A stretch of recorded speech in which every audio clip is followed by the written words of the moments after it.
श्री किशोरी जी ने एक बहुत अच्छी बात कही। क्या? केवल समस्या वर की नहीं है। अच्छा बोलो, पति की समस्या नहीं है, फिर समस्या सास की भी है। क्यों भाई? पति अगर अनुकूल है और सास अनुकूल नहीं है तो खटर पटर खटपट खटपट बोलो भाई, होती रहेगी कि नहीं होती रहेगी? खटपट मची रहेगी। सास भी अनुकूल होना चाहिए। और सुनो, केवल सास ही अनुकूल नहीं होना चाहिए, फिर जिस घर में मैं प्रवेश करूं कुलवधू बन करके, वह घर का वातावरण भी अनुकूल होना चाहिए। कुलवधू बन करके जिस घर में मैं प्रवेश करूं, उस घर का वातावरण भी मेरे अनुकूल होना चाहिए। अच्छा भैया, कभी सास अनुकूल मिल गई, वो पति भी अनुकूल मिल गया, लेकिन ससुर खटपट खटपट करने वाला हो, खटपटिया, हाँ ससुर स्वभाव होता है ना, चाय बना के नहीं आई अभी तक, कैसी बहू आई घर में, लो खटपट खटपट मच गई। भोजन के लिए बैठे, नमक ज्यादा डाल दिया, मिर्च ज्यादा डाल दी, तेल ज्यादा डाल दिया। बहू आई है कि खर्चा बढ़ाने वाली व्यवस्था आई है? क्यों भाई?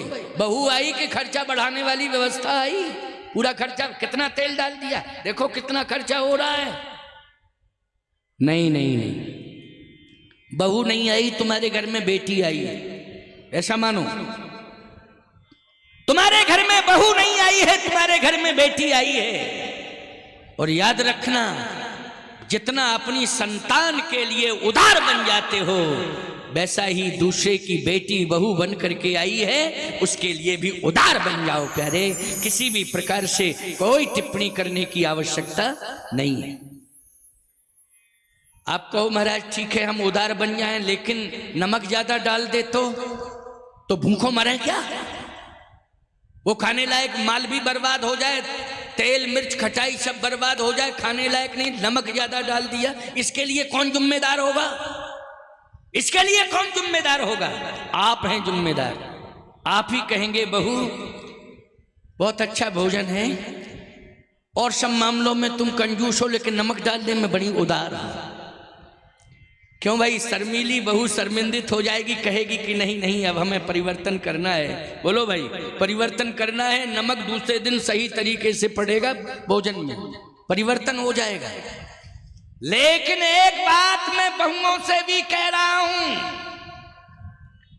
कि तुम्हारा असली घर अगर है पिता के घर में, तो तुम धरोहर के रूप में रही हो, लेकिन तुम्हारा असली घर अगर है तो वो पिता का घर नहीं, पति का घर है। बोलो, असली घर कौन सा है? पिता का घर नहीं, पति का घर है। और एक बात मैं कहना चाहता हूं कि हम महात्मा न जाने कितने वर्षों तक भजन करते हैं, तपस्या करते हैं, इसके बाद भी हमें भगवान नहीं मिलता है। लेकिन तुम कितनी बड़ी तपस्या करके आई हो, जिस दिन तुम मंडप के नीचे प्रवेश करती हो, उसी समय तुम्हें भगवान मिल जाता है। कौन जन्मों की तपस्या करके आई हो? बोलो, मंडप के नीचे प्रवेश करती हैं तो पति भगवान होता है कि नहीं? तुरंत भगवान मिल जाता है कि नहीं मिल जाता है? कितने जल्दी भगवान तुम्हें मिलता है, इसका मतलब यह है कि भगवान को किसी ने पैदा किया है, उस पर विचार करो। भगवान अगर मिला है, हजारों जन्मों के तुम्हारे पुण्य थे जो तुम्हें भगवान मिल गया है, और जल्दी मिल गया है भगवान। 15-20 साल 20-22 साल में भगवान मिल जाता है। बोलो, मिल जाता है कि नहीं? और हम लोग तो जन्म जन्म मुनि जतन कराही अंतराम कयावत, ऐसे ही चले जाते हैं। क्यों भाई? ऐसे ही चले जाते हैं, वो आता ही नहीं है। और हो सकता है भाग्यवान कोई महापुरुष महात्मा हो, राम कह के प्राण त्यागते हो, राम कह के, और रामऊ नाम नहीं आता है, ऐसी कंडीशन हो जाती है। लेकिन तुम कितनी भाग्यवान हो कि 15-20 साल में, 18 साल में तुमने मंडप के नीचे प्रवेश किया। बोलो, मिल गया भगवान कि नहीं मिल गया? और उस भगवान की भगवत्ता पर हस्ताक्षर 33 करोड़ देवताओं ने किया कि ये भगवान है। बोलो किया कि नहीं किया? अच्छा बोलो सिग्नेचर किसने किए हैं? देवताओं ने किए कि नहीं किए? वेद मंत्रों ने प्रमाण दिया कि नहीं दिया कि ये तुम्हारा भगवान है? ऐसी बात नहीं है कि इंसान ही प्रमाण दे रहा हो, देवता दे रहे हैं, वेद मंत्र दे रहे हैं, अग्नि देवता दे रहे हैं, ये सभी प्रमाण दे रहे हैं कि ये तुम्हारा भगवान है, ये तुम्हारा भगवान है। लेकिन इस पर तुम्हें विचार करना होगा कि भगवान को किसने जन्म दिया है। आखिर भगवान को सास ससुर ने जन्म दिया है कि नहीं दिया है? जल्दी बोलो। तुम्हें जो भगवान मिला है क्या आकाश से टपक गया? कृपाला सीधा आकाश से गिरा, मंडप के नीचे प्रकट हो गया? इस बात पर विचार करना पड़ेगा कि वो भगवान आया कहां से, भगवान को जन्म देने वाली कौन शक्ति है।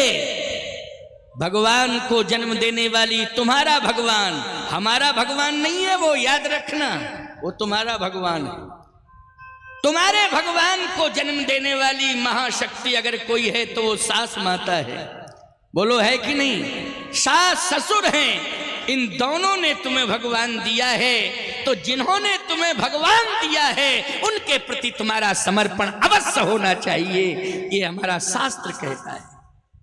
जिन्होंने तुम्हारे भगवान को जन्म दिया है उन जन्म देने वाले सास ससुर के प्रति तुम्हारा समर्पण जरूर होना चाहिए। और सास ससुर को चाहिए कि बहू को बेटी मान करके घर में रखें। क्या मानकर रखें? घर में बेटी मानकर रखें।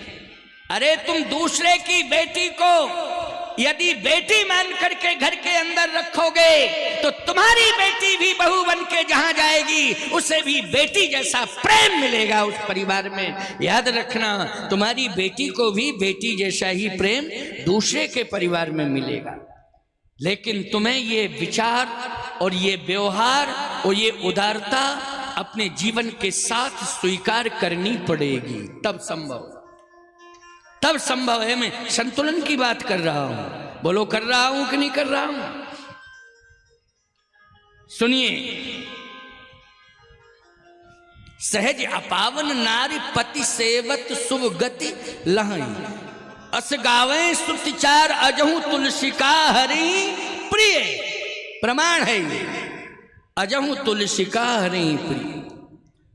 इसलिए आज श्री किशोरी जी ने कहा है, मां केवल सिर्फ पति ही अनुकूल नहीं, जहां जिस कुल में मैं कुलवधू बनकर के प्रवेश करूं वो कुल भी हमारे अनुरूप होना चाहिए।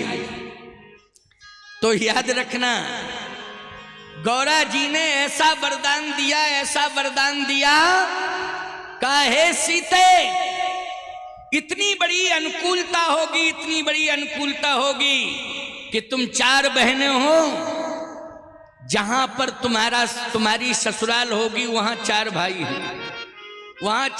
हैं, और चारों बहनों का वरण करने के लिए अयोध्या के चारों राजकुमार जनकपुर में आएंगे और तुम 4 बहनों का वरण करेंगे। देखो भाई कितनी बड़ी अनुकूलता है। नहीं तो प्रतिकूलता ये होती कि अयोध्या में 3 होते हो, जनकपुर में 4 बहनें, तो गड़बड़, संतुलन बिगड़ जाता कि नहीं बिगड़ जाता? बोलो भाई। अथवा अयोध्या में 4 होते, यहाँ 3 बहनें होती, तो संतुलन बिगड़ता है, दूसरे परिवार की आती कि नहीं आती? बोलो भाई, समस्या खड़ी होती। लेकिन नहीं, यहाँ 4 बहनें हैं मिथिला में, अयोध्या में 4 भाई हैं। और सुनो भैया, मेरी बात को ध्यान से सुनना, ये जनकपुर है, वो अवधपुर है, यहाँ कमला नदी है, वहां सरजू नदी है। अयोध्या पक्ष से विश्वामित्र जी महाराज हैं, मिथिला पक्ष से सतानंद जी महाराज हैं। बोलो कितनी बड़ी अनुकूलता मिल रही है। और महाराज दशरथ अवधेश हैं तो जनक मिथिलेश हैं। बोलो है कि नहीं? और दोनों ही ज्ञानी हैं। जनकपुर 5 अक्षर हैं, अवधपुर में भी 5 अक्षर हैं। अच्छा भैया, कमला में 3 अक्षर और सरजू में 3 अक्षर हैं। विश्वामित्र में 4.5 अक्षर और सतानंद में 4.5 अक्षर। अवधेश में 4 अक्षर हैं, मिथिलेश में 4 अक्षर हैं, और राम में 2 अक्षर हैं, सीता में 2 अक्षर। बोलो भाई है कि नहीं? यहां नाम बड़ी बेटी का क्या रखा? सीता। वहां भाइयों में बड़े भाई का नाम क्या रखा? बोलो, राम। राम में 2 अक्षर हैं, सीता में 2 अक्षर हैं, भरत में 3 अक्षर, मांडवी में 3 अक्षर, लक्ष्मण में 3.5 अक्षर, उर्मिला में 3.5 अक्षर, शत्रुघ्न में 4.5 अक्षर, सुकीर्ति में 4.5 अक्षर। बोलो भाई, कितनी बड़ी अनुकूलता मिल रही है? मिल रही है अनुकूलता कि नहीं? और सुनिए मेरी बात, सीता जी भूमि से प्रकट हुई है, पृथ्वी से। पृथ्वी में 2.5 अक्षर हैं। राम जी अग्नि से प्रकट हुए हैं, 2.5 अक्षर। राम जी यज्ञ से प्रगटे अग्नि चरु कर लीने, कल मैंने बताया था ना, प्रगटे अग्नि चरु कर लीने। अग्नि से अग्निदेव ने हविष्यान्न दिया था, उसी से तो श्री राम का प्रादुर्भाव हुआ है। तो अग्नि में कितने अक्षर हैं? 2.5 अक्षर हैं। और सीता जी पृथ्वी से प्रकट हुई हैं, पृथ्वी में कितने अक्षर हैं? 2.5 अक्षर हैं। राम जी ब्रह्म है, 2.5 अक्षर। सीता जी शक्ति है, 2.5 अक्षर। बोलो है कि नहीं? ब्रह्म में कितने अक्षर हैं? शक्ति में 2.5 अक्षर। अच्छा एक बात और बताएं, लेकिन सासों का मिलान कैसे होगा? सासों का मिलान कर रहे, बहुत बढ़िया मिलान है। राम की माता क्या है? कौशल्या। लेकिन सीता जी की माता सुनैना है। आधे अक्षर का अंतर आ गया, अंतर आ गया। नहीं आया अंतर? पूरी रामायण पढ़ो। कौशल्या जी को कौशला भी कहते हैं। कद्रु वृणते दीन दुख तुम्हें कौशला दे। तो कौशला में कितने अक्षर? 3 हो गए। यहां सुनैना, उधर कौशला। बोलो मिलान बढ़िया हो गया कि नहीं हो गया? जल्दी बोलो, हुआ कि नहीं हुआ? हुआ। के 3, सुनैना 3। क्यों भाई? 3। अब सुमित्रा। क्यों भाई? सुमित्रा। अक्षर पर जोड़ना, मात्रा वात्रा नहीं, मात्रा नहीं।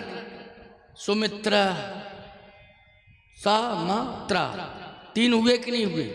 सुनैना। यहां मात्रा, शब्द पर ध्यान देना, मात्राओं पर नहीं देना ध्यान। शब्द पर ध्यान देना, मात्राओं पर ध्यान नहीं देना। केकई नाम में मात्राओं पर ध्यान नहीं देना, शब्द पर महत्व देना। और कौशला में मात्रा पर ध्यान नहीं देना, शब्दों पर ध्यान देना। अब मिलान कर लीजिए आप। सुनैना 3 अक्षर, कौशला 3 अक्षर, सुनैना 3 अक्षर, केकई 3 अक्षर, सुनैना 3 अक्षर और सुमित्रा 3 अक्षर। शब्दों पर ध्यान देना, मात्रा नहीं जोड़ना, समझते जाना।